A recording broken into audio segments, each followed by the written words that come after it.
Welcome back to Tasha's Garden. I'm the gardening realtor. If you're new here, I'm glad you're here, and if you're returning, welcome back.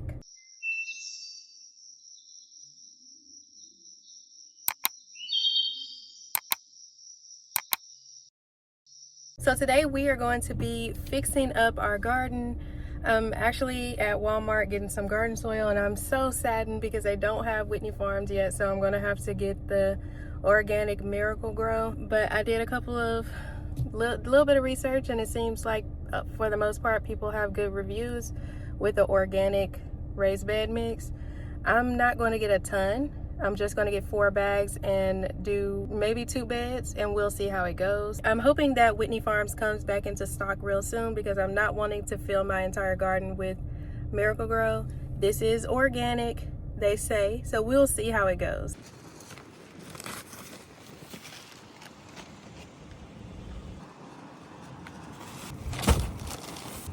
Is that good? Yep, that's good.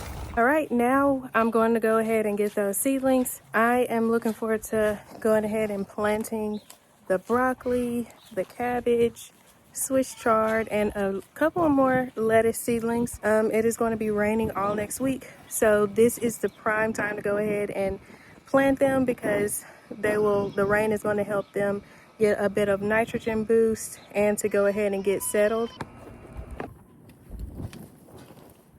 These are my beautiful collards. I started them at the beginning of January. I'm going to be using these same fertilizers that I used when I planted my onions. This is the tomato and veg fertilizer. The reason I use this is because it has a mixture of all 3 components that you are definitely going to need. And I'm going to be using this bone meal because every one of these plants are going to need this phosphorus whenever they start to produce, like the broccoli, for example. Whenever it starts to produce the broccoli head, it's going to need some of that. It doesn't need as much as other plants, so I'm not going to put a ton, but I'm definitely going to put a mixture of all, and of course the worm castings.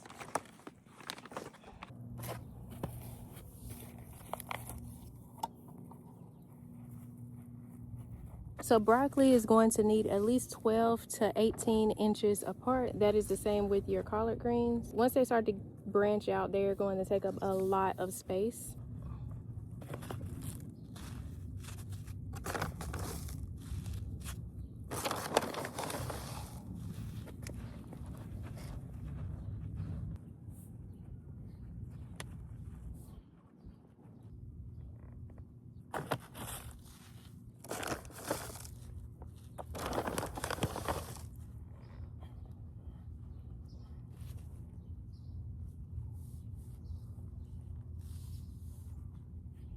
Look how beautiful that is.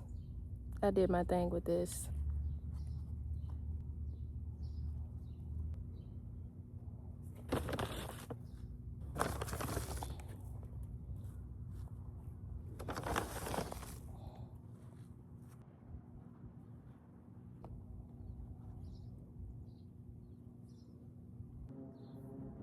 So I am not going to pack this bed with collards. I think these are the only ones I'm going to add. 1, 2, 3, 4. I have a kale right there, so I definitely want to give it room to continue growing. In the little spaces, I'm going to add a few pak choy and Swiss chard just to kind of fill in those gaps. This is going to keep down weed pressure and also, you know, just take advantage of all the space that we have.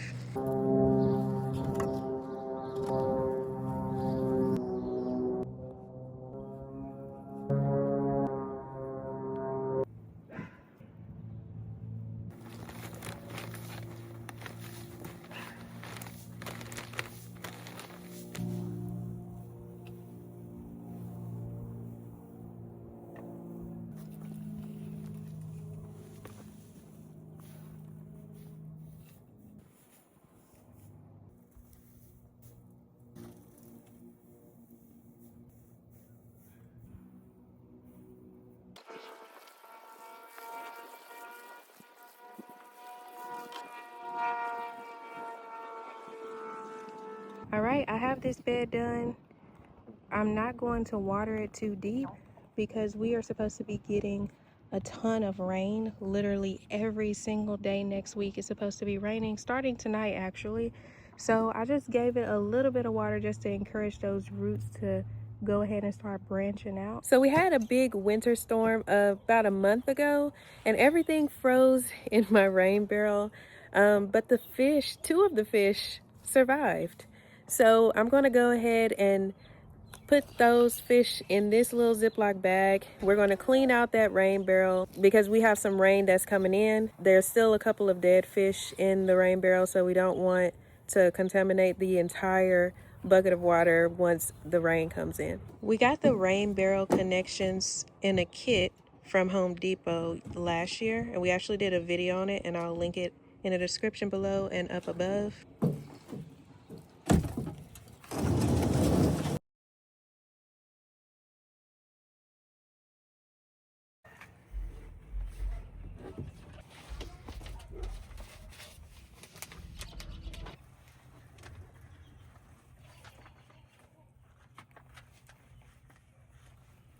Sweet. I'm going to add some purified water in here. They're not going to be in it for too long, but I definitely need to protect them until we get the rainwater in.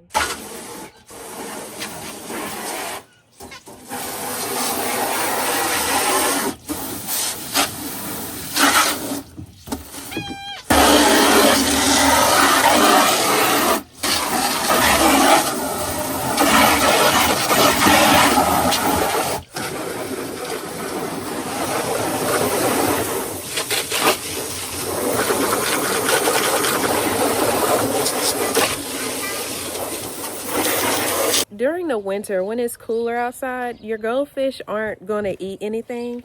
They actually are hibernating. So a lot of times they won't move around a lot and they just won't eat. So when it starts to warm up and they start to have more food around them, then you'll start to see that they are more active. For the most part, we're not going to be scrubbing these rain barrels clean because the goldfish don't want to live in a squeaky clean environment. They can't live in a squeaky clean environment. The pH has to be a certain amount. They have to have a certain amount of algae. It doesn't equate to a squeaky clean environment.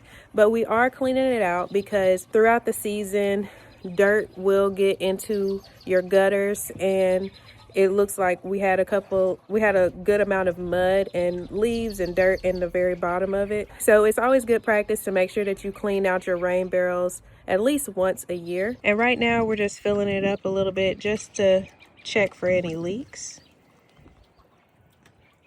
Okay, I don't see any leaks down here around this connection. And then it's higher than the spigot, so check the spigot part.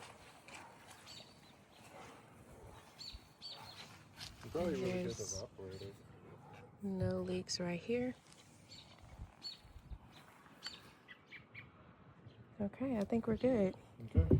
The reason we're checking for leaks is because when we had that freeze, everything froze inside of these rain barrels, and then when it started to melt, instead of the water being up at the top like it was before, everything was way at the bottom of the barrel.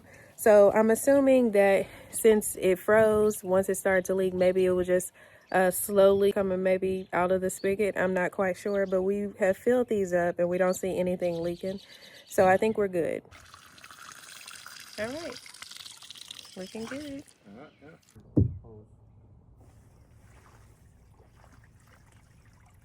So the goal is to get a couple more goldfish for my rain barrel, and I will also be adding in plants. So not only are we going to be adding fish, but we will also be adding plants. So come along with us. I think I'll do 10. 10 of them, yeah. All right, good. Time to go. Can you see the cats?